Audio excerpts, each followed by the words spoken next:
Seguimos en Infobae TV y uno de los temas centrales es esta denuncia en la cual se acusa al gobierno nacional de un intento de control en la Cámara de Casación. Está para hablar del tema con nosotros Alejandro Fargosi, es abogado, miembro del Consejo de la Magistratura. Alejandro, muy buenas tardes. Juan Cruzán te saluda. ¿Qué tal? ¿Cómo le va? Alejandro, entonces una pregunta que viene más que nada apuntada a qué significado tiene esto. Explíquele al que va a mirar esta nota qué significa esto que se está denunciando y en qué lo afectaría. ¿Qué significa que el gobierno intente controlar algo como la Cámara de Casación? El asunto es así. La Cámara de Casación es, después de la Corte, el organismo más importante del sistema judicial argentino, porque interviene como última instancia en todos los temas penales. Los temas penales, por supuesto, además de lo que nos afecta a cada uno de nosotros en el arrebato, el homicidio y demás, tienen dos grandes cuestiones que son dramáticas. Por un lado, el narcotráfico y por el otro lado, la corrupción. Quien dominase, que nadie debe dominarla, quien dominase la Cámara de Casación, de alguna manera podría decidir si el narcotráfico se va a instalar en la Argentina o no, y si la corrupción algún día va a terminar o no.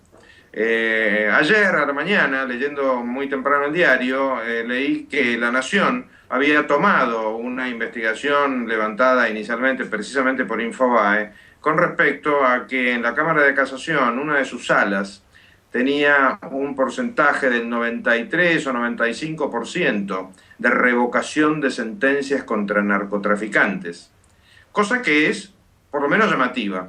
La divulgación de esa noticia, según han dicho tanto Infobae como La Nación, provocó, dicen, reacciones dentro de algunos lugares de la Cámara de Casación que se opusieron a la divulgación de datos y demás. Primer tema, los datos de la justicia deben ser absolutamente abiertos, públicos y transparentes. ¿Por qué? Porque si eso no es así, cada uno de nosotros, los ciudadanos comunes, terminamos en las manos del juez o del gobierno de turno. La publicidad nos protege. Eso es una preocupación primaria. Por eso pedí que se investigue si alguien realmente ha querido restringir esa publicidad de lo que pasa dentro de tribunales o no. El segundo tema, también primario, es ¿cómo es esto de un 93% de sentencias contra narcotraficantes revocadas? Ahí hay algo que me llama la atención. Entonces, segundo pedido de investigación. ¿Es cierto ese 93%? ¿Y cuál es la causa? Porque no parece ser un porcentaje muy razonable. Es difícil que alguien se equivoque en el 93% de las veces y sea revocada su sentencia, sobre todo cuando se trata de la misma materia. Bueno, en lugar de dudar y limitarnos a dudar o a descreer, investiguemos y veamos qué pasó. Otra cuestión que también levantaba el diario La Nación ayer era que esa misma sala, que es la sala 2 de la Cámara de Casación, también habría, si bien confirmado la sentencia contra la ex ministra kirchnerista Micheli, Felisa Micheli, le habría reducido la pena. Bueno, hay que ver si eso es así y cómo fue ese proceso, porque si fue correcto, aplaudamos, y si fue incorrecto, veamos si se ha violado alguna ley. Todo esto tiene que ver con algo que es muy importante, y es, la justicia es un organismo decisivo del sistema democrático. Para ser respetado hay que ser respetable, y para ser respetable hay que estar dispuesto a ser permanentemente analizado, escrutado, investigado, con lo cual yo lo único que he pedido es que se investiguen. Fargosi, teniendo en cuenta estas denuncias, ¿usted cómo cree que va a continuar esto?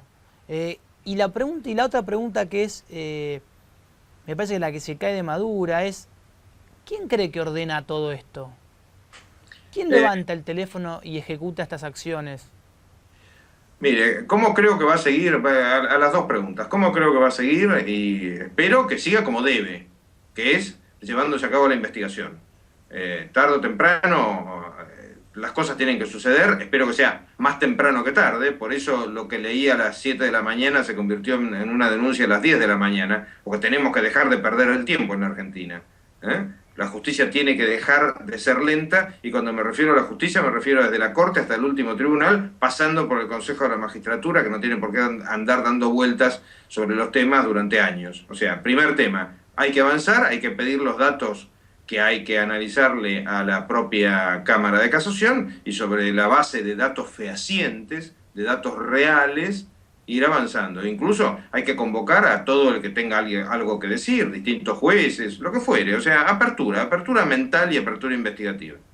Alejandro Fargosi, miembro del Consejo de la Magistratura, abogado, gracias por estar en Infobae TV. Gracias a ustedes.